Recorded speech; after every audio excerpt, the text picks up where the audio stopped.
Hey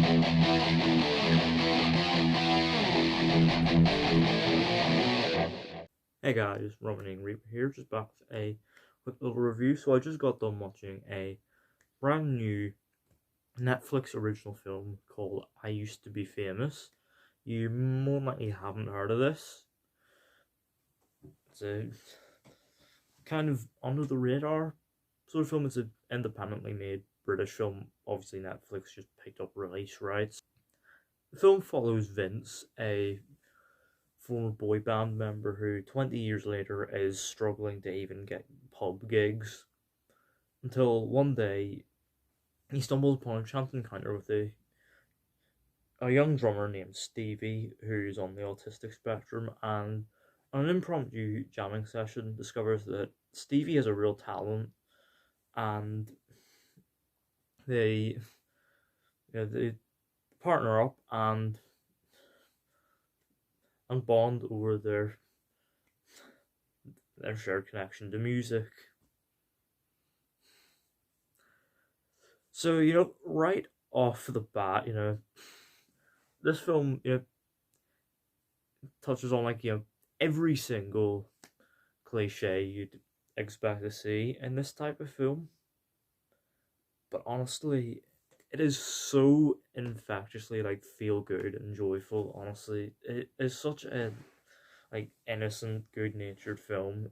You honestly, you'll honestly I'll smile along with it because for pretty much most of this film, I had a big smile on my face. I really enjoyed it, and I think, and that lies on the shoulders of its two leads.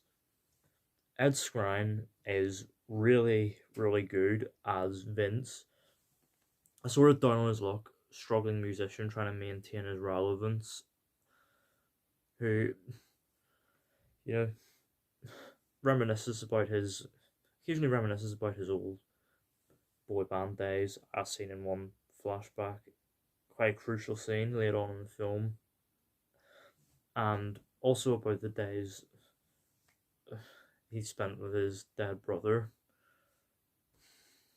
And Skrein minds this performance for both comedy, as he does get some genuinely funny moments, and also for some genuine pathos and heart. And he's a fully fleshed out, flawed human being, and it's really compelling seeing him grow and get better and redeem himself through music and his bond with Stevie, played by newcomer Leo Long. Now, this is what I was quite curious about when I went into this film, because Stevie is, of course, autistic, and I'm actually on the spectrum myself, so I was really curious as to see how sensitively it'd portray him. Thankfully, I needn't have worried, because not only is Lee Wong really good, he's probably the comic standout of the film. But the way his character is portrayed is really grounded and sensitively done. They give him these little autistic traits, he's not good with crowds and sudden loud noises, and he's quite prone to panic attacks, and has a pair of drumsticks that he uses to calm himself down. But he's also a very gifted young man and has a real passion for music that he wants to fully realize by going to music college. And of course, there is some humor mined from some of his observations of things that happen around him, and a genuinely really funny scene where he goes around handing flyers out to promote him and Vince's band. And yeah, it is always so refreshing to see an autistic character given this fully well-rounded, fully fleshed out, flawed human treatment, and it was just a delight to watch. And of course, these two have real chemistry, and their scenes together, of which thankfully there are a lot. Scenes of them, just interacting as friends, and scenes of them jamming out and playing music are just really fun, really sweet to watch, and it helps as well when they're actually on stage playing the songs that they've written. The songs themselves are really good, and I generally find myself tapping along and bopping along to them.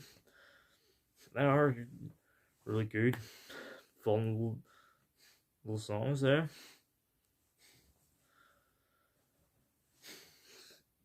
Of course, Leo Long is not the only person making his debut on this film. The film's director, Eddie Sternberg, this is actually his feature directorial debut. He's adapted this film from a short film he made several years ago. And for a debut feature, and obviously an independently made one at that as well, the directing, the cinematography is all really competently done, and it looks good. Obviously, it doesn't need to be particularly flashy. It's a fairly grounded story, just set on the streets of London.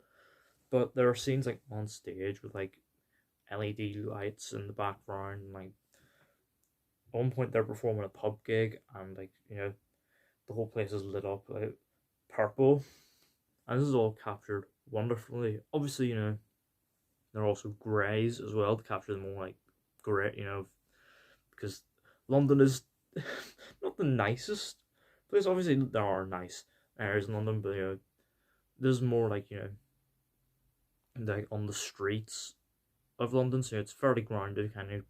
I want to say a bit of grit to it, but yeah, at one point there is a shot from the office of a record studio that shows like the River Thames and then in view on all like London buildings, and it's all like it's all quite grey and bland, but that's fully the point.